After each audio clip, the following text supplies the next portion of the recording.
আজকে আমরা ক্লাস শুরু করব যেটা দিয়ে সেটা হলো আমাদের অ্যাকিউট মানে প্রেজেন্টিং প্রবলেম অফ লিভার। সেটার মধ্যে আমাদের টপিকগুলো হবে যে জন্ডিস, অ্যাকিউট লিভার ফেইলিওর এবং অ্যাবনর্মাল লিভার ফাংশন টেস্ট নিয়ে। তো আমি ফার্স্টেই যেই বলে রাখতেছি যে আমরা ক্লাসটা যে স্টার্ট করব, আমরা প্রথমে অ্যাকিউট লিভার ফেইলিওর দিয়ে আমাদের ক্লাসটা স্টার্ট করব, দেন আমরা ডেভিডসনে ব্যাক করব। ডেভিডসনে আমরা ধারাবাহিকভাবে প্রত্যেকটা জিনিস একটা একটা করে দেখব। আচ্ছা, তাহলে আমরা যদি দেখি যে presenting problem of liver disease, এটা মানে মেন কিভাবে আসবে, এটা মেনলি জিনিসটা এইভাবে আসে যে লিভার ফাংশন টেস্টটা অ্যাবনর্মাল থাকবে without developing any sign symptom. তাহলে অ্যাকিউট লিভার ফেইলিওরের মেইন কজ কি? অ্যাকিউট লিভার ফেইলিওরের যদি আমরা মেইন কজ দেখি তাহলে এটা হলো মেইনলি হয় যেটা হেপাটাইটিস ভাইরাস বি, এ এবং ই হলো মোস্ট কমন কজ।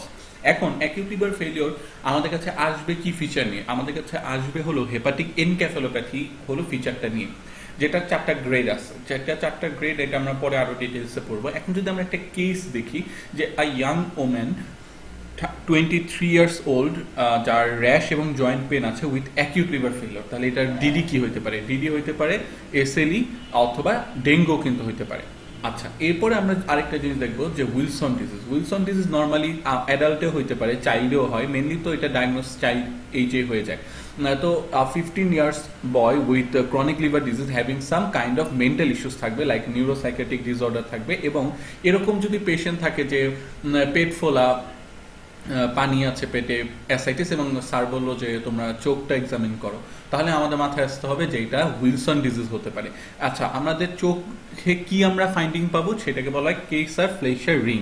আর কি থাকবে? তাদের অ্যাসাইটিস এবং হেপাটোমেগালি থাকবে। এখন হঠাৎ করে মাথায় আসতে পারে যে আমি presenting problem of liver disease বলতে গিয়ে আমরা অ্যাকিউট লিভার ফেইলিওর আসলাম, ওখান থেকে আমি জাম্প করলাম হেপাটিক এনকেফালোপ্যাথিতে, তারপরে চলে গেলাম একটা কেসে, দেন উইলসন ডিজিজ। কেন?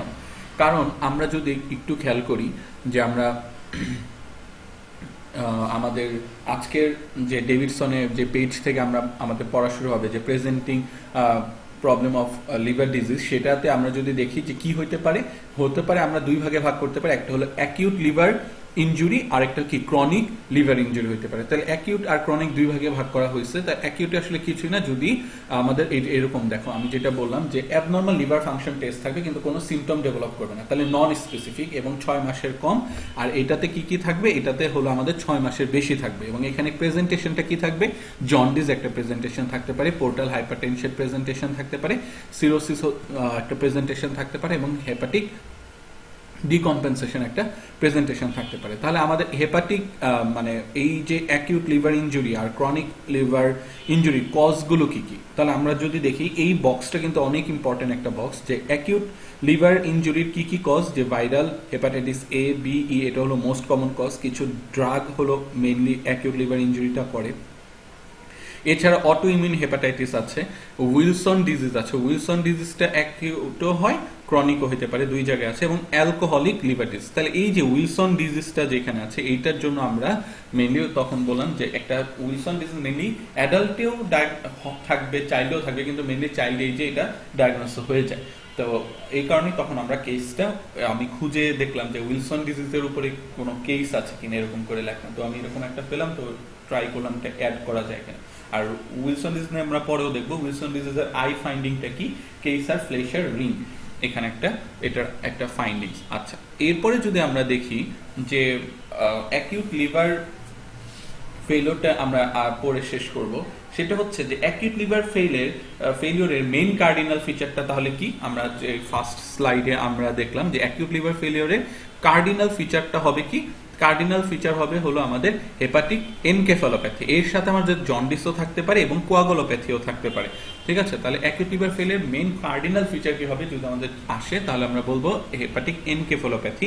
আচ্ছা, এর সাথে কি থাকতে পারে? জন্ডিসও থাকতে পারে এবং কোয়াগুলোপ্যাথি থাকতে পারে। তাহলে পরবর্তী কোশ্চেন আসে যে অ্যাকিউট লিভার ফেইলিওরের জন্ডিসটা কি টাইপের জন্ডিস? অ্যান্সার হলো হেপাটিক জন্ডিস। আচ্ছা, যেহেতু এটা হেপাটিক জন্ডিস, তাহলে আমাদের এখানে আমরা আনকনজুগেটেড বিলিরুবিনও বাড়বে, কনজুগেটেড বিলিরুবিনও বাড়বে। আচ্ছা, এছাড়া কোয়াগুলোপ্যাথি আমরা কিভাবে চেক করতে পারি? প্রথম দিন টাইম অনেক বেশি বেড়ে যাবে, তাই না? এটাও আমরা কোয়াগুলোপ্যাথি চেক করতে পারি। আর যেহেতু লিভার সেল ড্যামেজ হচ্ছে, তাহলে আমাদের এএলটি এবং এএসটি অনেক বাড়বে। কত বাড়বে? নর্মালি 100-র উপরে চলে যাবে, 300-400 এরকম হতে পারে। আচ্ছা, যেহেতু এএলপি আর জিজিটি কি বাড়বে? অ্যান্সার হলো হ্যাঁ, অল্প একটু বাড়বে। এখন প্রশ্ন হলো কেন? কারণ এটা তো লিভার সেল ইনজুরি হচ্ছে, তাহলে এএলপি আর জিজিটি বাড়বে কারণ আমাদের যে লিভারের ভিতরেও তো আমাদের বাইল ডাক্ট আছে, লিভারের ভিতরেও যেহেতু বাইল ডাক্ট আছে, তাহলে সেইগুলোর কারণেও আমাদের একটু এলপি আর জিজিটি একটু বাড়তে পারে। এখন আমরা যদি দেখি পরবর্তীতে আমরা যাই আমাদের ডেভিডসনে, তাহলে ডেভিডসনে আমরা দেখতে পারবো যে আমাদের প্রেজেন্টেশন অফ লিভার ডিজিজ কি নিয়ে আসে। প্রেজেন্টেশন অফ লিভার ডিজিজ যদি আমরা দেখি যে ওই যে মাইল্ড বা মডারেট কি হতে পারে, আমরা একটু আগে বললাম যে অ্যাবনর্মাল লিভার ফাংশন টেস্ট থাকবে, আর সিভিয়ার হলো জন্ডিস হতে পারে, আর ভেরি সিভিয়ার হলো acute liver failure. Very severe কি? অ্যাকিউট লিভার ফেলিওর, যেটাতে আমরা মেইন আইডেন্টিফাই করছি কি জন্ডিস, হেপাটিক এনকেফালোপ্যাথি, এই দুইটাকে আমরা মেইন প্রায়োরিটি দিতেছি। আর ভিসারাল ব্লিডিং কেন? প্রথম টাইম বেড়ে যায় সেই কারণে। আচ্ছা, এখন আমরা যদি দেখি যে acute liver function, abnormal liver function টেস্টগুলোর মধ্যে কি কি আছে। অ্যাবনর্মাল লিভার ফাংশন টেস্টগুলোতে আসলে এখানে বলা হচ্ছে বিভিন্ন মার্কার আমাদের কি কি কারণ হতে পারে, ড্রাগের কারণে হতে পারে, ভাইরাল হেপাটাইটিসের কারণে হতে পারে। এখানে এই লাইনগুলো একটু ইম্পর্টেন্ট আমার কাছে মনে হচ্ছে, তাই আমি এগুলো মার্কিং করছি। আচ্ছা, আমরা তাহলে যে অ্যাকিউট লিভার ফেলিওর দিয়ে আমরা আমাদের পড়া স্টার্ট করবো, সেটা হলো আমি এর আগে একটু ওভারভিউ করলাম। তাহলে অ্যাকিউট লিভার ফেলিওরে কি আছে যে এটা একটা life threatening condition characterize by rapid progressive deterioration of liver function. তার মানে লিভার ফাংশনগুলো ডিটোরিয়েশন করবে র্যাপিড এবং প্রোগ্রেসিভলি, ঠিক আছে। আচ্ছা, এরপরে কি হবে? এটার কারণ হলো এটার মধ্যে আমরা ওই যে কার্ডিনাল ফিচারে তিনটা কথা বলছিলাম, দেখো তিনটা কথা মিলে কিনা। জন্ডিস থাকবে, কোয়াগুলোপ্যাথি থাকবে এবং কি থাকবে? এনকেফালোপ্যাথি থাকবে। তাহলে আমাদের অ্যাকিউট লিভার ফেলিওরে কি হবে? আমাদের অ্যাবনর্মাল লিভার ফাংশন টেস্ট হবে 1 নাম্বার পয়েন্ট, এবং এখানে আমাদের তিনটা ফিচার থাকবে। তিনটা ফিচার কি কি? জন্ডিস, কোয়াগুলোপ্যাথি এবং এনকেফালোপ্যাথি। কোনটার জন্য কি কি মার্কার আমরা এলিভেটেড পাবো সেটা কিন্তু আমরা প্রথমে দেখে আসছি। আচ্ছা, এরপরে যদি আমরা যাই আমাদের এরপরে কি, আমরা এই অ্যাকিউট লিভার ফেলিওরকে তিনটা টাইপে ভাগ করা যায়। অ্যাকিউট লিভার ফেলিওরকে তিনটা টাইপে ভাগ করা যায়। একটা হলো হাইপার অ্যাকিউট, একটা হলো অ্যাকিউট, একটা সাব অ্যাকিউট। এখন কথা হলো প্রগনোস্টিক ফিচার খারাপ কোনটা, কোনটা প্রগনোসিস সবচেয়ে খারাপ? অ্যান্সার হলো সাব অ্যাকিউটের প্রগনোসিস সবচেয়ে খারাপ। আর প্রগনোসিস সবচেয়ে ভালো কোনটা? হাইপার অ্যাকিউটের প্রগনোসিস সবচেয়ে ভালো যদি পেশেন্ট সার্ভাইভ করে। কারণ এখানে দেখা যায় যে পেশেন্ট সার্ভাইভ যদি করানো যায় তাহলে হাইপার অ্যাকিউটের প্রগনোসিস সবচেয়ে বেস্ট, আর এটা হলো ওর্স্ট। সাব অ্যাকিউটের প্রগনোসিস সবচেয়ে ওর্স্ট। আচ্ছা, কাকে আমরা হাইপার অ্যাকিউট বলবো? যদি আমাদের এই যে জন্ডিস থেকে এনকেফালোপ্যাথি পর্যন্ত জার্নিটা যদি 7 দিনের কম হয় তাহলে হাইপার অ্যাকিউট, যদি 8 থেকে 28 দিন হয় তাহলে অ্যাকিউট, আর যদি 29 দিন বা 12 সপ্তাহ সময় লাগে তাহলে সাব অ্যাকিউট। এই টাইমটা অনেক বেশি ইম্পর্টেন্ট, কারণ এটা বারবার এমসিকিউতে আসে, ঠিক আছে। তাই আমি টাইমটার মধ্যে শুধু মার্ক করছি, আর কোথাও মার্ক করিনি। কিন্তু কমন কজগুলো আমাদের একটু জানলে হবে, কিন্তু আমরা পরবর্তীতে ক্লাস করতে করতে সবগুলো আমরা জানবো। কারণ আমরা ওই যে লিভার ফাংশনে তো আমরা প্রথমে বলে আসছি, প্রথমে আমাদের মাথায় আসতে হবে ভাইরাল কজ এবং প্যারাসিটামল, কারণ যেহেতু অনেক অল্প সময় হচ্ছে, তাহলে ড্রাগ আর ভাইরাস এটা করতে পারে। অ্যাকিউটের মধ্যে আমাদের ক্রিপ্টোজেনিক কিছু ড্রাগ আছে, কারণ তার একটু বেশি সময় লাগবে। আর এছাড়া আমাদের অটো ইমিউন, এগুলো হলো আমাদের অনেক লম্বা সময় দরকার, ঠিক আছে। এরপরে আমরা যদি দেখি যে আমরা এই হেপাটিক এনকেফালোপ্যাথিটাকে আমরা আবার 4টা গ্রেডে ভাগ করা যায়। যে হেপাটিক এনকেফালোপ্যাথি হলো কারো, এটা কতটা মানে সিরিয়াস, কতটুকু গ্রেডে আছে বর্তমানে পেশেন্ট অ্যাসেসমেন্ট করার জন্য আমাদের দরকার পড়ে। এইখানে এইটা হলো 100%-এর একটা বক্স। কেন 100%-এর একটা বক্স? কারণ এখান থেকে একটা ওয়ার্ড দিয়ে দেয় যে একটা হেপাটিক অ্যাকিউট লিভার ফেলিওরের পেশেন্ট কোমাটোজ অবস্থায় আছে, তাহলে তার হেপাটিক এনকেফালোপ্যাথি গ্রেডিং কত হবে। তাহলে আমাদের এখান থেকে মেইন যে কথাগুলো আমাদের মনে রাখতেই হবে, সবচেয়ে বেশি প্রশ্ন আসছে যেটা নিয়ে, তাহলে আমরা ওইটাকে আলাদা আলাদা করে আমরা যদি একটু পড়ি। এই যে এখানে ক্লিনিক্যাল গ্রেডের মধ্যে যদি আমরা খুঁজে পাই কোথাও পুয়ার কনসেন্ট্রেশন, মানে পেশেন্ট খুবই ইরিটেটেড থাকবে, সে একদমই কনসেন্ট্রেশন দিয়ে কোনো কিছুতে কনসেন্ট্রেট করতে পারতেছে না, তাহলে গ্রেড 1। ড্রাউজি কথাটা যেখানে আমরা পাবো ড্রাউজি, সেটা হবে গ্রেড 2। ডিলেরিয়াম, এবং ওয়ার্ডগুলো এগুলাই থাকতে হবে, অন্য কোনো ওয়ার্ড দিয়ে আমরা কনফিউজ যেন না হই। ডিলেরিয়াম থাকলে গ্রেড 3, আর কোমাটোস থাকলে হবে গ্রেড 4। এগুলো সবচেয়ে বেশি বার আসছে কোশ্চেনগুলোতে, তাই এগুলো মনে রাখা একদম মাস্ট, বাকিগুলো মনে রাখতে হবে। তাহলে গ্রেডিং কিভাবে করব? যে হেপাটিক এনকেফালোপ্যাথি কয়টা গ্রেড, আমরা ফার্স্ট স্লাইডে দেখছিলাম যে হেপাটিক এনকেফালোপ্যাথির চারটা গ্রেডে আমরা ভাগ করতে পারি। তাহলে গ্রেড 1 যেটার মধ্যে আমাদের থাকবে পুয়ার কনসেন্ট্রেশন হলে, ড্রাউজি থাকলে হবে গ্রেড 2-তে আমরা ফেলবো, ডিলিরিয়াম থাকলে গ্রেড 3-তে ফেলবো, কোমাটোস থাকলে গ্রেড 4-এ ফেলবো। আচ্ছা, আর কি কি আছে?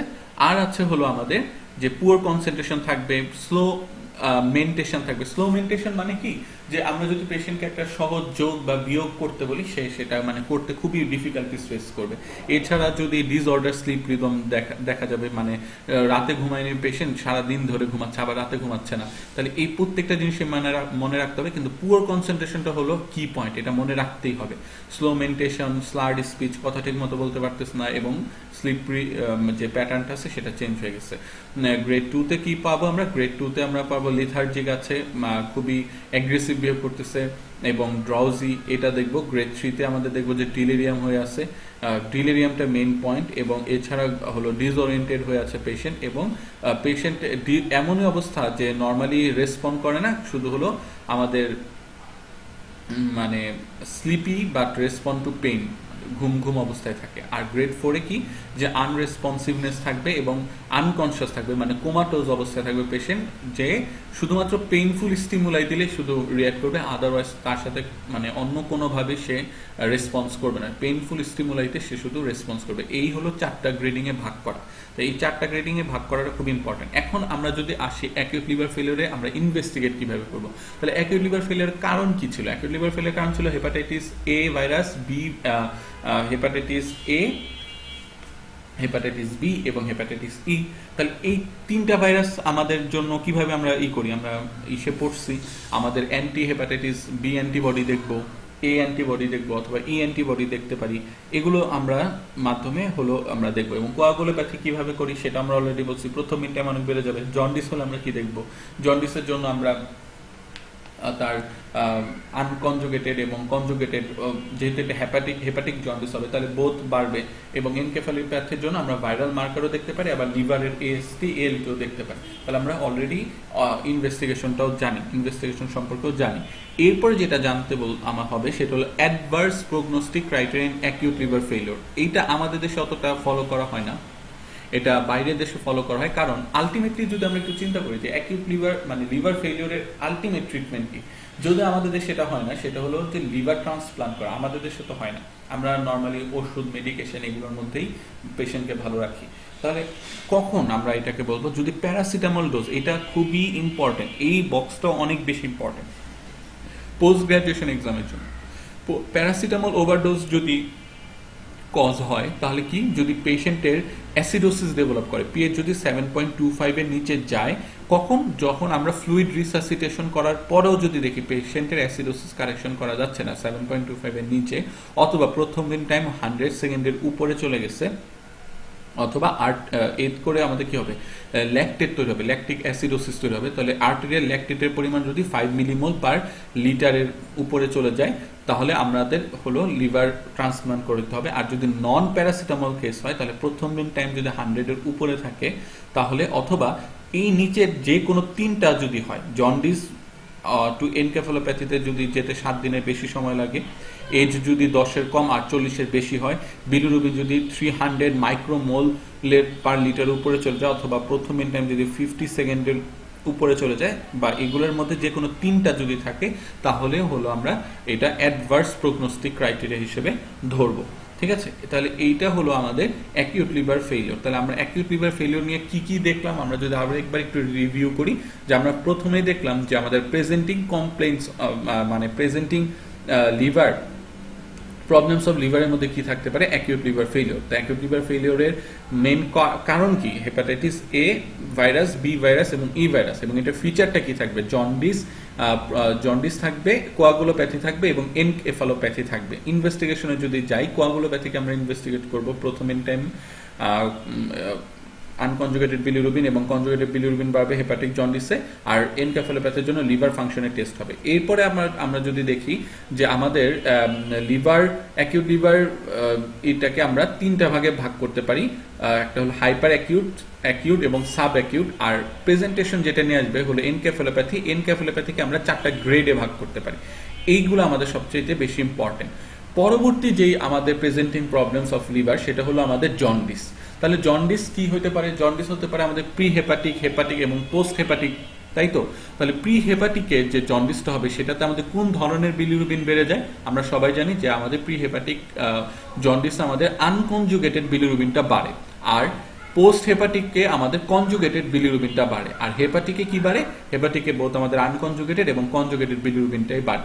আচ্ছা, প্রি হেপাটিকে যদি আমরা একটু চিন্তা করি যে প্রি হেপাটিকে কি হচ্ছে, প্রি হেপাটিকে আমাদের কোনো কারণে আমাদের বিলিরুবিনের পরিমাণটা বাড়তেছে, আনকনজুগেটেড বিলিরুবিনের পরিমাণটা বাড়তেছে। আচ্ছা, তাহলে যখন আমাদের আরবিসি ব্রেকডাউন হবে, আরবিসি ব্রেকডাউন হলে আমাদের এক্সেস অ্যামাউন্ট অফ বিলিরুবিন তৈরি হবে, তাহলে কি আমাদের জন্ডিস ডেভেলপ করে? না।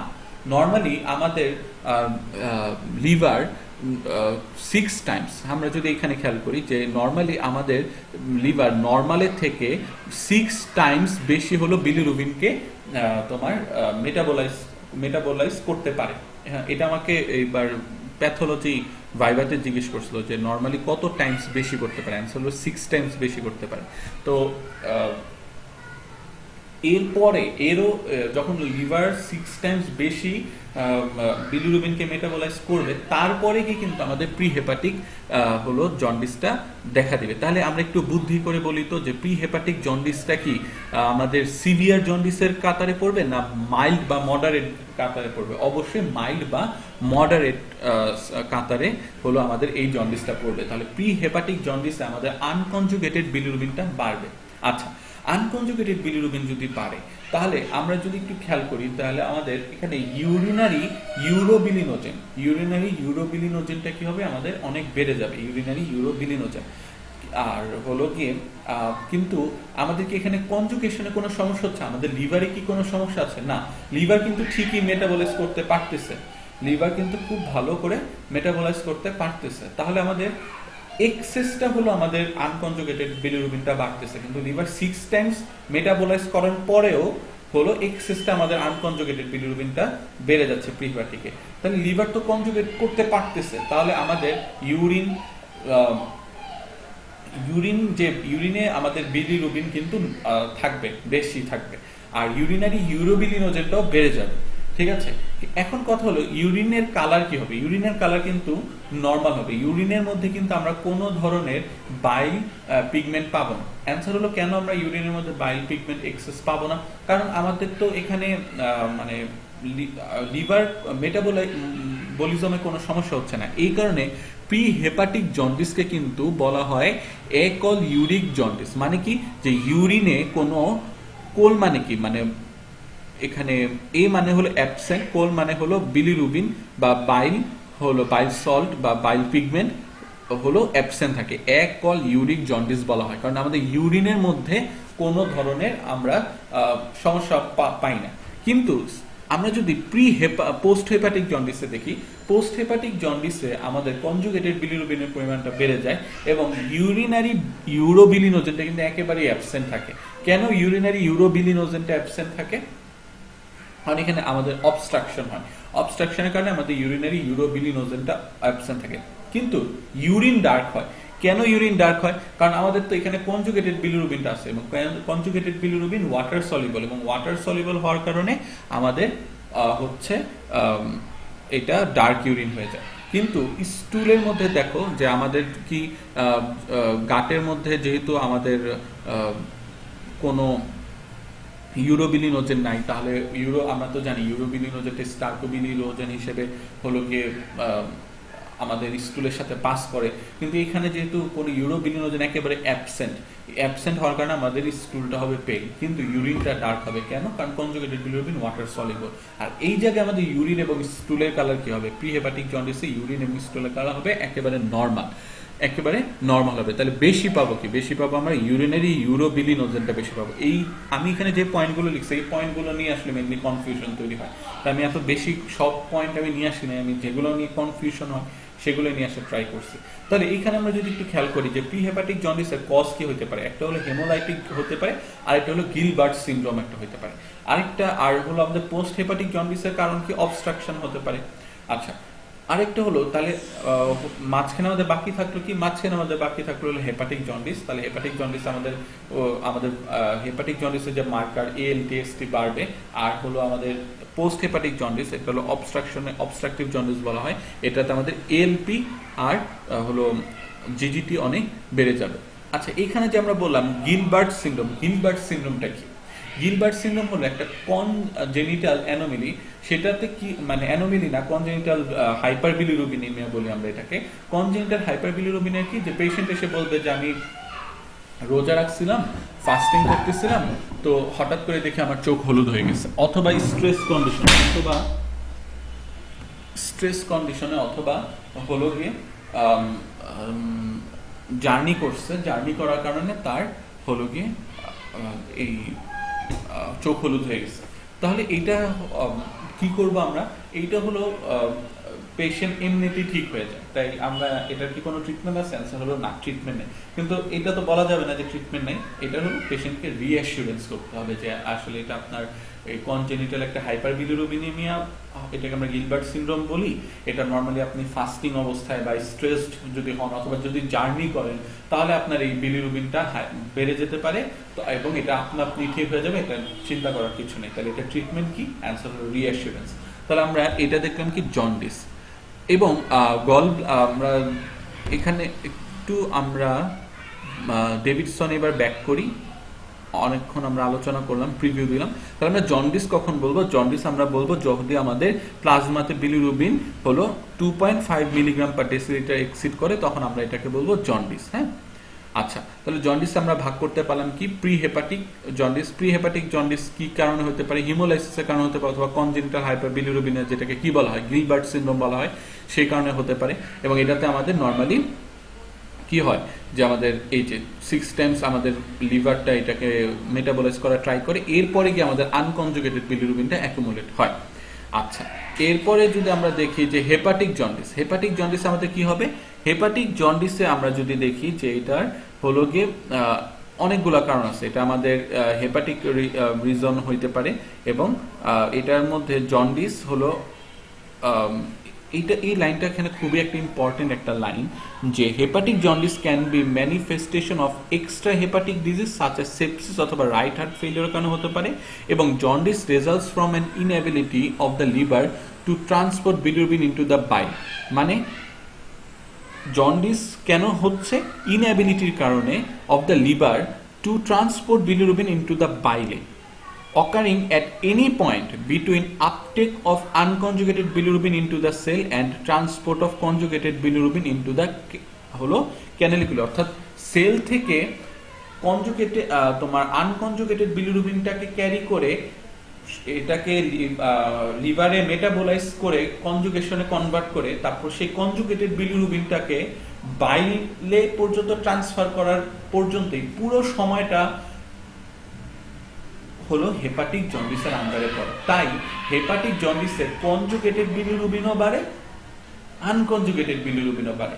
কারণ আমরা কেন বাড়ে, এটার প্রশ্নের অ্যান্সারটা হলো এইটা, যে আমরা হেপাটিক জন্ডিসের রেঞ্জটা হলো যে আমাদের সেল থেকে আনকনজুগেটেড বিলিরুবিনটাকে নিয়ে, সেল বলতে কি যে আমাদের আরবিসি ব্রেকডাউনের যে হচ্ছে সেখান থেকে এটাকে লিভারের মধ্যে মেটাবোলাইজ করে কনজুগেশন করা, এবং দেন এটাকে গল ব্লাডারে মানে বাইলের সাথে মিক্স করা পর্যন্ত যে সময়টা, সেইটা হলো আমাদের হেপাটিক জন্ডিসের টাইম।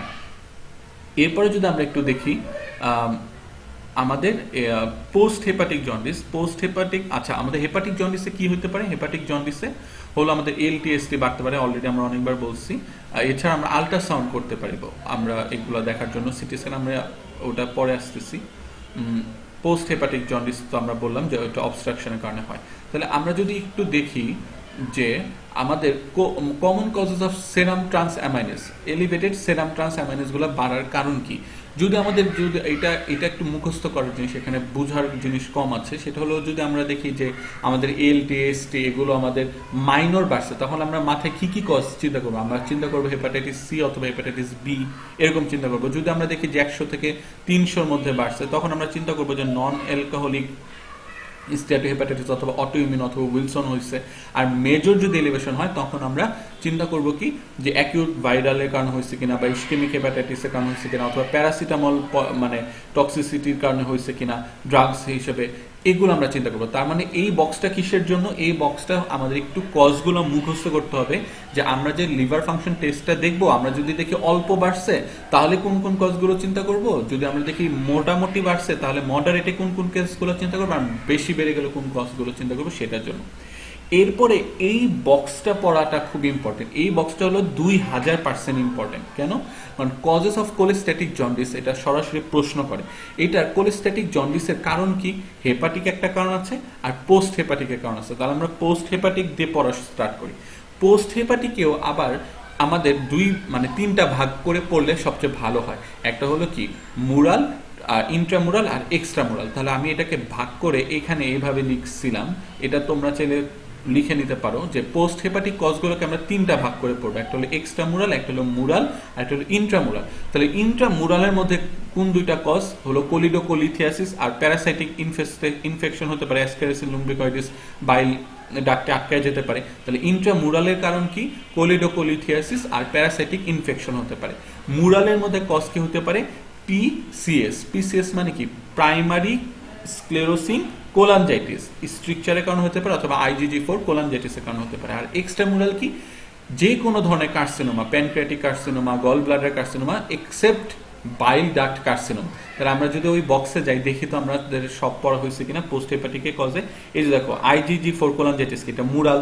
তারপর স্ট্রিকচার কি? মুরাল। হ্যাঁ, স্ট্রিকচার কি হবে আমাদের? মুরাল হবে। এবং আমাদের পিএসসি এটা কি? প্রাইমারি স্ক্লেরোসিস কোলানজাইটিস, এটা আমাদের মুরাল হবে। কোলিডোকোলিথিয়াসিস আর প্যারাসাইটিক হলো আমাদের কি? ইন্ট্রামুরাল। আর এই যে দেখো যে কোনো ধরনের carcinoma except bile duct carcinoma, তাহলে কি অ্যাম্পুলারি, প্যানক্রিয়াটিক, লিভার মেটাস্টাসিস, এগুলো সব কি? এগুলো সব হলো আমাদের ইন্ট্রামুরাল কজের মধ্যে পড়বে। ঠিক আছে, তাহলে আমাদের এই চারটা এক্সট্রামুরাল কজের মধ্যে পড়বে। তাহলে আমাদের এই চারটা কিন্তু খুবই ইম্পর্টেন্ট। আচ্ছা, তাহলে আর হেপাটিক কজের মধ্যে অনেকগুলো কারণ আছে। হেপাটিক কজের মধ্যে প্রথম যে দুইটা কজ আমরা দেখতেছি, প্রাইমারি বিলিয়ারি কোলানজাইটিস এবং প্রাইমারি স্ক্লেরোসিং কোলানজাইটিস সবচেয়ে বেশি ইম্পর্টেন্ট। বাকিগুলো যে সেপসিস এবং ড্রাগ, অ্যালকোহল, এগুলো বেশি বেশি করে আসছে। আচ্ছা, এরপরে যদি আমরা যাই, আমরা এখানে এইটা আসলে কি বলছে, এটা আসলে আমাদের একটা ওভারভিউ দিচ্ছে। তার ওভারভিউগুলো একটু মিলাই, যে দেখা গেছে যে শুধুমাত্র যদি আমাদের আইসোলেটেড অবস্থা শুধুমাত্র আমাদের বিলিরুবিন বাড়ছে, তখন আমরা চেক করব যে এই বিলিরুবিনটা কি আমাদের কনজুগেটেড অবস্থায় আছে কিনা। যদি আমরা দেখি যে আমাদের শুধুমাত্র বিলিরুবিন বাড়ছে এবং আমাদের কোনো হিমোলাইসিস নাই, হ্যাঁ, কোনো হিমোলাইসিস নাই, তাহলে আমরা একটু বুদ্ধি করে বলি তো যে হিমোলাইসিস ছাড়া আমাদের শুধুমাত্র বিলিরুবিন বাড়ে কোন ডিজিজে যেন? ওই যে কনজেনিটাল হাইপারবিলিরুবিনিমিয়া, আলটিমেটলি কি গিলবার্ট সিনড্রোমের কথা আমরা বলতেছি, যেটাকে আমরা পেশেন্টকে রিঅ্যাসিওর করব, এটাই। আচ্ছা, এরপর আমরা আরেকটা বলছি যে আমাদের দেখলাম যে আমাদের এএলপি বাড়ছে। তাহলে এএলপি মাথায় বাড়লে আমাদের মাথায় কি আসবে? এএলপি তো আমরা কোথায় দেখছিলাম? বাইল ডাক্টে বাড়ে। এএলপি হলো গল ব্লাডারে যে বাইল ডাক্ট, সেখানে বাড়ে। তাহলে এরপরে আমরা দেখবো যে জিজিটি বাড়ছে কিনা। যদি দেখি যে না, জিজিটি নর্মাল আছে, শুধু এএলপিটা বাড়ছে, তাহলে এটা আমাদের কি হইতে পারে? যে আমাদের এএলপি আসলে অনেক কারণেও বাড়তে পারে। কারণ যদি আমাদের এলপির সাথে জিজিটিও বাড়তো, তাহলে আমি একদম 100% শিওর হইতাম যে আমার এটা গল ব্লাডার বা বাইল ডাক্টেরই সমস্যা। কিন্তু যেহেতু দেখলাম শুধু এলপি বাড়ছে, জিজিটি বাড়েনি, তাহলে এটা বাইল ডাক্টের সমস্যা হওয়ার কথা না। কারণ তাহলে কি হইতে পারে? আদার্স আরো অনেকগুলো জায়গা থেকে আমাদের এলপি রিলিজ হয়, যেমন বোন ডিজিজ, বোন সেল থেকে, বোন ম্যারো থেকে আমাদের এলপি হয়। তখন আমরা ওইগুলো চিন্তা করবো যে আমাদের লিভার ডিজিজ না, এটা তাহলে অন্য জায়গার সমস্যা। কারণ লিভার ডিজিজ হলে আমাদের এলপির সাথে জিজিটিও বাড়তো। আর যদি দেখি যে না, জিজিটিও বাড়ছে, এলপিও বাড়ছে, তাহলে তো আমরা পরবর্তী কি টেস্ট করবো? যে লিভার, এলপি আর জিজিটি দুইটাই বাড়ছে, তাহলে তো আমি কনফার্ম লিভারের সমস্যা। তাহলে এখন আমি লিভার আলট্রাসাউন্ড করবো। আলট্রাসাউন্ডে যদি আমরা দেখি যে কি দেখি যে আমরা বাইল ডাক্টটা কি আমাদের ডাইলেটেড হয়েছে নাকি ডাইলেটেড হয়নি। যদি দেখি যে বাইল ডাক্ট ডাইলেটেড, তাহলে আমি বুঝে নিব কি বাইল ডাক্ট ডাইলেটেড হলে আমরা এখানে আমরা পরবর্তীতে এমআরসিপি করব, আমরা চিন্তা করব যে এটা কি গল ব্লাডারের কার্সিনোমার কারণে নাকি স্টোনের কারণে, আমরা এমআরসিপি করব অথবা এন্ডোস্কোপিক আল্ট্রাসাউন্ড করে আমরা এটা দেখতে পারি। আর যদি দেখি বাইল ডাক্ট আমাদের ডাইলেটেড হয় নাই, তাহলে আমরা লিভার থেকে বায়োপসি নিয়ে দেখবো যে আমাদের কার্সিনোমা আমরা সন্দেহ করব। হ্যাঁ, এইটা। এরপরে কি বলছে যে রেস জিজিটি অনলি, শুধুমাত্র জিজিটি বেড়ে গেছে। তাহলে জিজিটি বাড়ার কারণগুলো কি হইতে পারে এটা? আচ্ছা, শুধু এলপি বাড়লেও লিভার কজ না, শুধু জিজিটি বাড়লেও লিভার কজ না, তাহলে কি কি কারণ হতে পারে? আমরা জানি যে কিছু ড্রাগ আছে যারা এনজাইম ইনডিউসার, হ্যাঁ, এনজাইম ইনডিউসার ড্রাগের কারণে জিজিটি বাড়তে পারে, অ্যালকোহলের জন্য জিজিটি বাড়তে পারে। এগুলো আমাদের দেশে কমন না, কারণ আমাদের দেশে এতটা অ্যালকোহল বা এনজাইম ইনডিউসার ড্রাগ এমনি মানুষ খায় না। আচ্ছা, তাই আমাদের এটা একটু আনকমন। এরপরে যেটা বলছে এএলটি এবং এএসটি হলো বেড়ে গেছে। তাহলে এএলটি এসটি কোনটা খেতে পারে? হেপাটিক কজে পারে। তাহলে আমরা ভাইরাল মার্কারগুলোতে পরবর্তীতে চেক করব। আমরা অটো অ্যান্টিবডিজ চেক করব কোনটার জন্য? অটো অ্যান্টিবডিজ, এটা নিয়ে একটু কথা বলি। অটো অ্যান্টিবডি তো আমরা চেক করব ওই যে আমরা প্রথমে বলছিলাম না, একটা young women 23 years old, rash এবং জয়েন্ট পেন নিয়ে আসছে, তার অ্যাকিউট লিভার ফেলিওর আসছে। তাহলে তার অ্যাকিউট লিভার ফেলিওর পাইলে তো আমরা এএলটি এসটি বাড়বো। তারপরে আমি তাকে কি চেক করব? তাহলে আমি তার হেপাটাইটিস বি আর সি চেক করলাম, দেখলাম যে না, এগুলো তো নেগেটিভ আসছে। তাহলে কি? তারপর আমি যাবো অটো অ্যান্টিবডিসে। কারণ কি, আমাদের ওই যে ডিফারেন্সিয়াল ডায়াগনোসিস আমরা প্রথমে কি দেখছিলাম? আমরা ডিফারেন্সিয়াল ডায়াগনোসিসে প্রথমে দেখে আসলাম যে অটো অ্যান্টিবডিসে থাকলে আমাদের কি হইতে পারে? এসএলই হইতে পারে। এই যে আমাদের এসএলই, তাহলে এসএলই কি একটা অটো ইমিউন ডিজিজ না? এই অটো ইমিউন ডিজিজ হলে এই যে আমাদের অটো অ্যান্টিবডি টেস্ট করব। আমরা অটো ইমিউন ডিজিজ হলে কি টেস্ট করব? অটো অ্যান্টিবডিজ টেস্ট করতে পারবো। সিমিলারলি একটা ছোট বাচ্চা, সে 15 বছর বয়স, তো তার হলো কি আমরা দেখলাম এএলটি এসটি বাড়া, এবং আমরা তখন তাকে কি দেখলাম যে এএলটি এসটি ইনক্রিজ হয়ে আছে, তখন আমি তাকে দেখবো সেলুলো প্লাজমিন টেস্ট করতে দিব। আমি তার স্লিট ল্যাম্পে আই এক্সামিনেশন করব। স্লিট ল্যাম্পে যখন আমি তার আই এক্সামিনেশন করব, তখন আমি যদি কেইসার ফ্লেশার রিংটা পাই, তাহলে এই কেইসার ফ্লেশার রিং এর কারণে আমি বলতে পারবো তার উইলসন ডিজিজ আছে, অথবা তার সেলুলোপ্লাজমিনটা কি হবে? সেলুলোপ্লাজমিনটা কম থাকবে, তাই তো? তার সেলুলোপ্লাজমিন আমরা কি পাবো? কম পাবো। ঠিক এইগুলোই হলো আমাদের মেন কজ। আচ্ছা, আরেকটা কারণ হচ্ছে যে আমাদের আমরা একটু ওই স্লাইডটাতে ব্যাক করি, তারপর আলোচনা করি এটা। তাহলে যে আমরা অটো অ্যান্টিবডি বেসিক্যালি ডিটারমাইন করার জন্য আমরা হলো সেলুলোপ্লাজমিন কম পেতে পারি, সেটা হলো কি আমাদের উইলসন ডিজিজের জন্য। আরেকটা এখানে বলছে যে ফেরিটিন এবং ট্রান্সফেরিটিন স্যাচুরেশন দেখব। ফেরিটিন এবং ট্রান্সফেরিটিন স্যাচুরেশন দেখি কেন? এটা আমরা একটু বলি। এটা আমরা দেখি হলো হেমোক্রোমাটোসিস এক্সক্লুড করার জন্য। হিমোক্রোমাটোসিস এক্সক্লুড করার জন্য আমরা দেখি। কেন?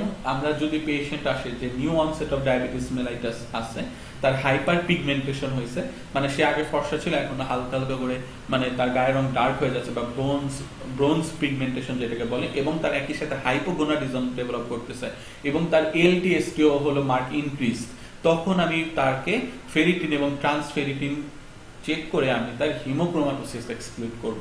তাহলে আমরা যদি এই একটা বক্স থেকে অনেক কিছু শেখার আছে আমাদের। কি শেখার আছে? যে আমরা এএলটি এসটি ইনক্রিজ পেলাম, তাহলে আমি যদি দেখি যে তার হেপাটাইটিস বি আর সি আছে, তাহলে তো হয়ে গেল, কারণ লিভার কজ এক্সক্লুড করলাম। কিন্তু যদি দেখি ফিমেল ইয়াং পেশেন্ট, তাহলে আমাদের এসএলই আমরা সন্দেহ করতে পারি, অটো অ্যান্টিবডি চেক করব। যদি দেখি একটা ইয়াং একটা চাইল্ড, তাহলে আমরা তার সেলুলোপ্লাজমিন চেক করতে পারি।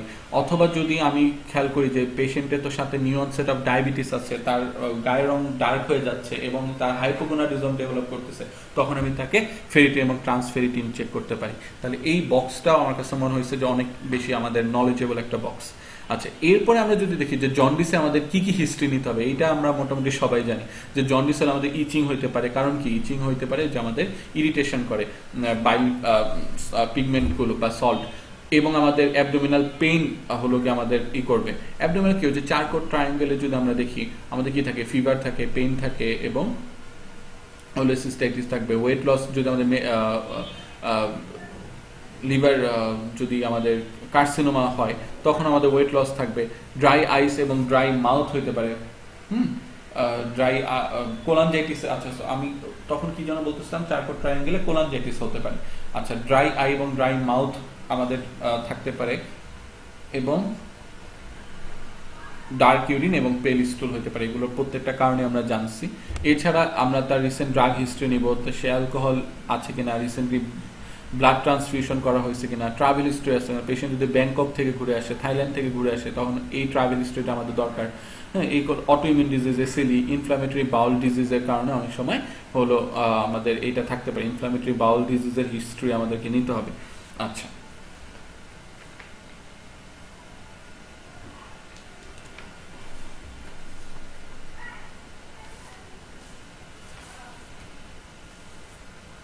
এখানে একটা কথা হলো, ইনফ্লামেটরি বাউল ডিজিজের সাথে যদি জন্ডিস হচ্ছে তাহলে আমরা কি চিন্তা করবো? ইনফ্লামেটরি বাউল ডিজিজের সাথে যদি জন্ডিস হয় তাহলে পেশেন্ট ধরো আলসারেটিভ কোলাইটিস থাকতে পারে। আলসারেটিভ কোলাইটিস আছে একটা ইনফ্লামেটরি বাউল ডিজিজ পেশেন্ট, এখন তার মানে পেশেন্টের ইনফ্লামেটরি বাউল ডিজিজ ছিল আলসারেটিভ কোলাইটিস, এখন তার জন্ডিস ডেভেলপ করছে। মেইন কজ কি হতে পারে? কজ হতে পারে হলো ওই যে আমাদের পিএসসি, এটা মাথায় রাখতে হবে। পিএসসি মানে কি? Primary sclerosing cholangitis. এইটা হলো আমাদের এই ইনফ্লামেটরি বাউল ডিজিজের সবচেয়ে ইম্পর্টেন্ট একটা পয়েন্ট। তাহলে আমি কি বললাম যে একটা ইনফ্লামেটরি বাউল ডিজিজের পেশেন্ট যার আলসারেটিভ কোলাইটিস মেইনলি আছে, তার হঠাৎ জন্ডিস ডেভেলপ করলো, তাহলে আমাদের মাথায় কি আসতে হবে? তার প্রাইমারি স্ক্লেরোসিং কোলানজাইটিস আছে। আচ্ছা, আরেকটা কি হতে পারে? যাদের ইনফ্লামেটরি বাউল ডিজিজ আছে তাদের কিন্তু high risk of gall stone হতে পারে অথবা কিডনি স্টোন হতে পারে, এবং স্টোনটা কি টাইপের স্টোন হবে? অক্সালেট স্টোন হবে। এখন প্রশ্ন যে ইনফ্লামেটরি বাউল ডিজিজ হলে এই অক্সালেট স্টোন হবে কেন? তাহলে এটা আমরা একটু ব্যাখ্যা করার ট্রাই করি।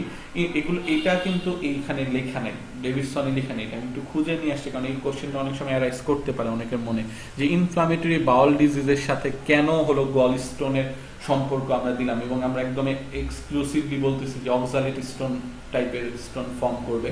কারণ হলো যে আমরা নর্মালি কি জানি, ইনফ্লামেটরি বাউল ডিজিজ হলে ফ্যাট ম্যাল অ্যাবজর্পশন হয়।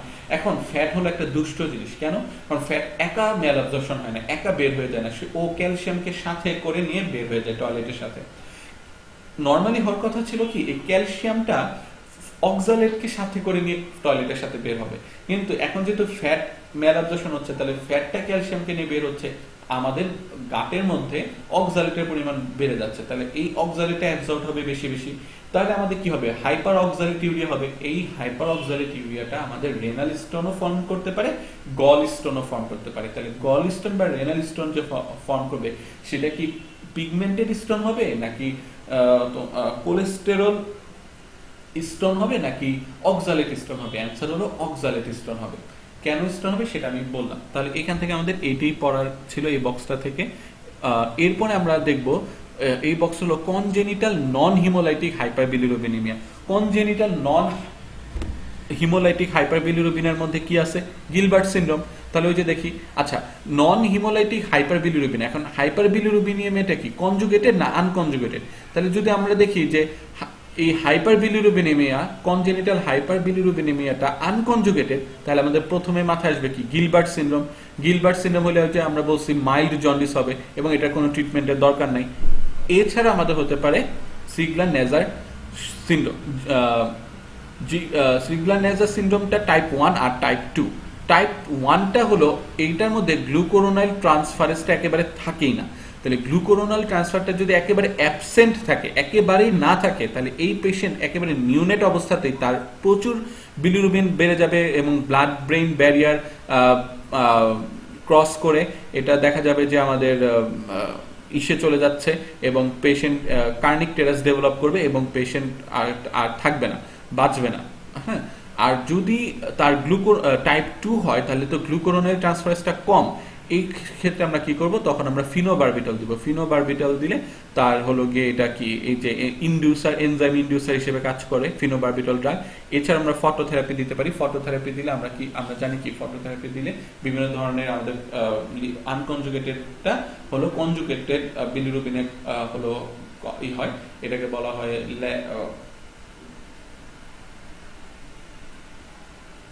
বিভিন্ন কনজুগেটেড বিলিরুবিনের নাম আছে ল্যাবিলিরুবিন, এইগুলোতে কনভার্ট হয়। আর যদি কনজুগেটেড হাইপারবিলিরুবিনে হয় তাহলে আমরা মাথায় নিয়ে আসতে হবে Dubin Johnson syndrome. Dubin Johnson সিনড্রোমের মোস্ট ইম্পর্টেন্ট কথা হলো এখানে আমাদের লিভার যে বায়োপসি নিব সেটা পিগমেন্টেড ব্ল্যাক লিভার। এটা আমি এইভাবে মনে রাখছি যে কনজুগেটেড হাইপারবিলিরুবিনেমিয়ার কজ হলো ডুবিন জনসন সিনড্রোম এবং এটার মধ্যে আমাদের লিভারের কালার হয়ে যাবে কালো, তাহলে ব্ল্যাক জনসন।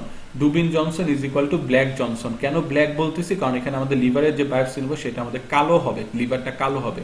কনজুগেটেড হাইপারবিলিরুবিনেমিয়ার আরেকটা কজ হলো রোটর সিনড্রোম। রোটর সিনড্রোম আমাদের বিলিরুবিন আপটেকটা কমে যায়, এটাতে মাইল্ড হবে। আচ্ছা, এরপরে আমরা যদি দেখি আমাদের এইটা যে আমাদের কোলেস্ট্যাটিক জন্ডিসের আর্লি ফিচার কি। আর্লি ফিচার হলো যে আমাদের ডার্ক ইউরিন হবে, পেল স্টোল হবে, প্লুরাইটিস হবে।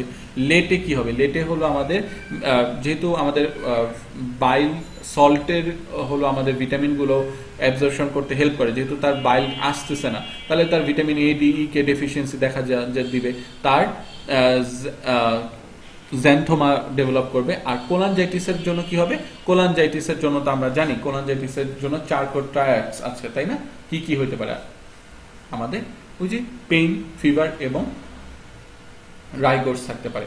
আচ্ছা, এইখানে একটা কথা, যদি অনেক সময় দেখা যায় যে এই যে আমাদের চারকোট ট্রায়াডে অ্যাবডোমিনাল পেইন থাকলো, ফিভার থাকলো এবং রাইগোর্স থাকলো, এটা ডিডি কি হইতে পারে? তাহলে এটা ডিডি কিন্তু হেপাটাইটিসও হইতে পারে। হেপাটাইটিসও তো জ্বর আসতে পারে, হেপাটাইটিসেও তো পেইন থাকে পেশেন্টের। আচ্ছা, আরেকটা ডিডি হইতে পারে হেপাটিক অ্যাবসেস। হেপাটিক অ্যাবসেসেও হলো ফিভার উইথ চিলস, রিগোর্স দেখা যাবে, পেইন থাকবে। হ্যাঁ, তাহলে কোলানজাইটিসের ডিডি হিসেবে আমরা হেপাটাইটিস এবং হেপাটিক অ্যাবসেস বলতে পারি। আর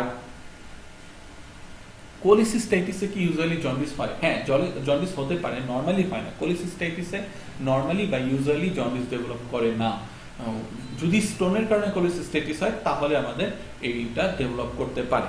আচ্ছা, আমরা যে প্রথম একটা কথা বলতেছিলাম যে আমরা আলট্রাসোনোগ্রাম করব, যদি আমরা দেখি যে এএলপি এবং এস জিজিটি বেশি পেলাম, জিজিটি বেশি পাওয়ার পরে আমরা আলট্রাসোনোগ্রাম করব। আলট্রাসোনোগ্রাম করে যদি আমরা দেখি যে কমন বাইল ডাক্ট ডাইলেটেড, তাহলে আমরা কিন্তু কার্সিনোমা চিন্তা করব। এই যে আমরা আলট্রাসোনোগ্রাম দেখে যে কমন বাইল ডাক্টের আলট্রাসোনোগ্রাম দেখে যে আমরা বুঝলাম যে এটা ডাইলেটেড থাকলে আমরা হলো কার্সিনোমা, সাথে অবস্ট্রাকটিভ জন্ডিস আছে। মানে কথা হলো দুইটা। প্রথম কথা কি যে আমি এএলপি এবং জিজিটি ইনক্রিজ পাইছি, তাহলে এটা কোন জন্ডিস? Obstructive jaundice. এবং এরপরে আমি আলট্রাসোনোগ্রাম করলাম, আলট্রাসোনোগ্রাম করে দেখলাম আমি কমন বাইল ডাক্ট ডাইলেটেড, তাহলে আমি কি চিন্তা করবো? আমি চিন্তা করবো কার্সিনোমা। এই লটাকে বলা হয় কর-ভয়েসার্স ল। এইটাও খুব ইম্পর্টেন্ট একটা জিনিস। কি বললাম? যে আমাদের যদি অবস্ট্রাকটিভ জন্ডিস হয়, অবস্ট্রাকটিভ জন্ডিসে আলট্রাসোনোগ্রামে যদি আমরা দেখি কমন বাইল ডাক্ট ডাইলেটেড, তাহলে আমি কি চিন্তা করবো? আমি চিন্তা করবো কার্সিনোমা।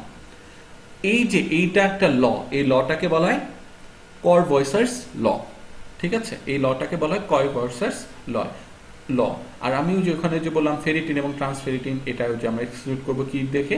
হেমোক্রোমাটোসিস আমরা এক্সক্লুড করার জন্য দেখি, যার new onset of diabetes mellitus, hyper pigmentation এবং হাইপোগোনাডিজম আছে, এরকম পেশেন্টের ক্ষেত্রে আমরা এগুলো চিন্তা করব। আচ্ছা, আমরা এই স্লাইডটাও পড়ছি। আমরা যে আলট্রাসাউন্ড ফার্স্ট লাইন চেঞ্জ, মানে প্রথমে সিদ্ধান্ত, তারপর আমরা এমআরসিপি করব অথবা এন্ডোস্কোপিক আলট্রাসোনোগ্রাম করব, এগুলো এখানে কথা বলা হয়েছে। এইটাতে বলা হচ্ছে যে আমাদের underlying cause of cholestatic jaundice কি হতে পারে? স্ট্যাটিক জন্ডিসগুলো হতে কার্সিনোমা, অথবা ডে বাই ডে বাড়তেই থাকবে। Primary biliary cholangitis, day by day আমাদের জন্ডিস বাড়তেই থাকবে। ফ্ল্যাকচুয়েটিং এর কারণ কি? কোলিডোকোলিথিয়াসিস হলে ফ্ল্যাকচুয়েটিং জন্ডিস হবে। স্ট্রিকচার, প্যানক্রিয়াটাইটিস, এগুলো হলো ফ্ল্যাকচুয়েটিং টাইপ অফ জন্ডিস। এখান থেকে এই বক্সটা, মানে প্রথম বক্সটার ইম্পর্টেন্সই সবচাইতে বেশি। আচ্ছা, তাহলে ওভারঅল আমরা যে এতক্ষণ আমরা বিভিন্ন টেস্টের কথা বললাম, তাহলে আমরা এইখানে একটু ওটা ওভারভিউ করি। যে নর্মালি একটা আনএক্সপ্লেন জন্ডিস নিয়ে আসছে, তাহলে আমি প্রথমে কি করব? আমি প্রথমে তার হিস্ট্রি নিব। হিস্ট্রি নেওয়ার পরে আমি তার লিভার ফাংশন টেস্ট করব, তারপর আমি তার আলট্রাসাউন্ড করব। হ্যাঁ, আমি তার বিলিরুবিন, ইউরিনারি বিলিরুবিন এবং ইউরোবিলিনোজেন টেস্ট করব। এখন যদি আমি পাই যে আমার কি পাওয়া গেল, যে আমাদের শুধুমাত্র বিলিরুবিন রেস্ট পাওয়া গেল, বিলিরুবিন, ইউরোবিলিনোজেন আমাদের রেস্ট পাওয়া গেল, তাহলে আমরা একটু চিন্তা করি আমাদের প্রিভিয়াস লেকচার থেকে আমাদের কোন জন্ডিসে ইউরিনে ইউরোবিলিনোজেন বাড়ে? প্রি হেপাটিক জন্ডিসে। তাহলে এই যে দেখো কজ কি আমরা চিন্তা করব, যে আমরা দেখলাম টেস্টগুলো করে দেখলাম যে আমাদের ইউরোবিলিনোজেন ইনক্রিজ। তাহলে ইউরোবিলিনোজেন ইনক্রিজ হয় কোন জন্ডিসে ছিল? এই যে ইউরোবিলিনোজেন তো আমাদের ইনক্রিজ ছিল প্রি হেপাটিক, তাহলে আমাদের মাথায় আসতে হবে প্রথমে প্রি হেপাটিক। তারপরে কি? প্রি হেপাটিকের পরে এখন আমাদের চিন্তা করতে হবে যে এটা কি কনজুগেটেড? কনজুগেটেড যদি হয় তাহলে সেটা কি হিমোলাইসিসের কারণে হচ্ছে কিনা। হিমোলাইসিসের কারণে যদি হয় তাহলে আমরা দেখবো হিমোলাইসিস কজগুলো করব। আর যদি হিমোলাইসিসের কারণে না হয় তাহলে আনকনজুগেটেড মানে আমাদের হিমোলাইসিস ছাড়া, এই যে আমরা যদি এই বক্সটা দেখি যে নন হিমোলাইটিক আনকনজুগেটেড বিলিরুবিনের কারণ কি? ওই যে গিলবার্ট সিনড্রোম। তাহলে এই যে এখানে তো এইটাই বলতেছে যে প্রি হেপাটিক বুঝলাম, সেটাতে আনকনজুগেটেড এবং নন হিমোলাইটিক। নন হিমোলাইটিক হলে আমরা কি চিন্তা করব? Gilbert syndrome. আর যদি দেখি যে এটা কনজুগেটেড, তাহলে আমরা ডুবিন জনসন অথবা রোটর সিনড্রোম চিন্তা করব। অর্থাৎ এই বক্সটাকে এখানে সুন্দর করে বলছে যে আমরা প্রথমে টেস্ট করলাম, টেস্ট করে আমরা দেখলাম যে শুধুমাত্র আমাদের ইউরোবিলিনোজেন মানে ইনক্রিজ, তাহলে ইউরোবিলিনোজেন ইনক্রিজ মানে প্রি হেপাটিক জন্ডিস। এখন সেইটা কি কনজুগেটেড না আনকনজুগেটেড? যদি আমরা দেখি আনকনজুগেটেড, তাহলে আনকনজুগেটেড এর মধ্যে আমরা দেখবো যে হিমোলাইসিস হচ্ছে কিনা, হিমোলাইটিক কিনা। যদি হিমোলাইটিক হয় তাহলে তো ওটা কজ আছে থ্যালাসেমিয়া, অন্যান্য কজ। আর যদি নন হিমোলাইটিক হয় তাহলে গিলবার্ট সিনড্রোম। আর যদি কনজুগেটেড হাইপারবিলিরুবিনেমিয়া, তাহলে আমাদের ডুবিন জনসন রোটর সিনড্রোম চিন্তা করতে হবে। যদি আমরা দেখি যে আমাদের এএলটিএসটি ইনক্রিজ, তাহলে হেপাটিক জন্ডিস। হেপাটিক জন্ডিসের কারণে কি? ভাইরাল মার্কার হতে পারে, আমাদের বিভিন্ন অটোইমিউন হতে পারে, উইলসন ডিজিজ, এগুলো হতে পারে। আর যদি আমরা দেখি এএলপি আমাদের ইনক্রিজ, জিজিটি ইনক্রিজ, তাহলে আমরা কি চিন্তা করবো? পোস্ট হেপাটিক কজ চিন্তা করবো। এবং ফার্দার টেস্ট আমরা এমআরসিপি করতে পারি, সিটি স্ক্যানও করতে পারি এবং এন্ডোস্কোপিক আলট্রাসাউন্ডও করতে পারি। তাহলে আমরা আজকের লেকচারে যা যা দেখলাম, আমরা এইটাই ছিল আমাদের আলোচনা। আমরা এখানে সব আলোচনা করা হয়েছে। তাহলে এগুলোই ছিল আমাদের এখানে আলোচনা। এখানে আমাদের ছোট্ট একটা জিনিস বাদ গেছে যে আমরা কিভাবে অ্যাকিউট লিভার ফেলিওর ডিটারমাইন করব। আমরা অ্যাকিউট লিভার ফেলিওর ডিটারমাইন গুলো কি, যে কজগুলো যেগুলো বললাম, আমরা প্রথমে হলো আমরা ব্লাড এবং ইউরিন চেক করব, আমরা হেপাটাইটিস মার্কারগুলো দেখব, hepatitis A B C D E সবগুলো দেখব। আর আনকমন যে নন হেপাটাইটিক যে ভাইরাসগুলোর কারণে হতে পারে, সেটা কি সাইটোমেগালো ভাইরাসের কারণে হতে পারে, হার্পিস সিমপ্লেক্স ভাইরাসের কারণে হতে পারে, স্টিন বার ভাইরাসের কারণে হতে পারে। সেলুলোপ্লাজমিন আমরা কেন দেখব? উইলসন ডিজিজের জন্য। উইলসন ডিজিজের সেলুলোপ্লাজমিন কি হবে? কমে যাবে। স্লিট ল্যাম্প আই এক্সামিনেশন আমরা কি দেখব? স্লিট ল্যাম্প আই এক্সামিনেশন আমরা কেইসার ফ্লেশার রিং দেখতে পারবো। এবং এছাড়া আমরা ইউরিনারি কপার, সেরাম কপার, এগুলো কি হবে? ইউরিনারি কপার, সেরাম কপার অনেক বেশি কমে যাবে। এই কারণে সেলুলোপ্লাজমিন অনেক বেশি কমে যাবে এবং ইউরিন কপার এবং তোমার সেরাম কপার অনেক বেশি বেড়ে যাবে, আর সেলুলোপ্লাজমিন অনেক বেশি কমে যাবে। স্লিট ল্যাম্প আই এক্সামিনেশন আমরা কেইসার ফ্লেশার রিং দেখতে পাবো। এছাড়া অটো অ্যান্টিবডিসের যেটা কথা বললাম, অর্থাৎ এসএলই। এসএলইতে আমরা কি কি অটো অ্যান্টিবডি দেখব? আমরা এসএলইতে অটো অ্যান্টিবডি দেখব হলো অ্যান্টি স্মুথ মাসেল অ্যান্টিবডি দেখতে পারি আমরা।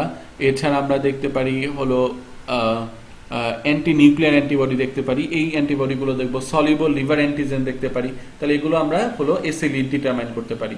আর এছাড়া আমাদের একটা আছে যে Doppler of hepatic vein. Doppler of hepatic vein কেন দরকার? ডপলার অফ হেপাটিক ভেইন দিয়ে আমরা কি করি? ডপলার অফ হেপাটিক ভেইন করে আমরা যেটা দেখতে পাই সেটা হলো, আমরা এই যে এখানে আমি বলছি যে বার্ড চিয়ারি সিনড্রোম আমরা এক্সক্লুড করি। বার্ড চিয়ারি সিনড্রোমে কি হয়? যে এটা আমাদের হেপাটিক ভেইনটা অবস্ট্রাকশন হয়ে থাকে, এই কারণে আমাদের অ্যাকিউট লিভার ফেলিওর হতে পারে। তাহলে হেপাটিক ভেইন অবস্ট্রাক্ট হয়ে গেলে কাদের হয়? নর্মালি যাদের থ্রোম্বোফিলিয়া হওয়ার চান্স বেশি থাকে। কাদের থ্রোম্বোফিলিয়া হওয়ার চান্স বেশি থাকে? কারো যদি পলিসাইথেমিয়া ভিরা থাকে অথবা মাল্টিপল মাইলোমা থাকে, তখন আমরা তাদেরকে চিন্তা করব যে তার তো থ্রোম্বোফিলিয়া হওয়ার চান্স আছে। তাহলে তার থ্রোম্বোফিলিয়া হওয়ার চান্স থাকলে তার হেপাটিক ভেইন অবস্ট্রাকশন হতে পারে এবং এই কারণে তার অ্যাকিউট লিভার ফেলিওরের নিয়ে আসছে।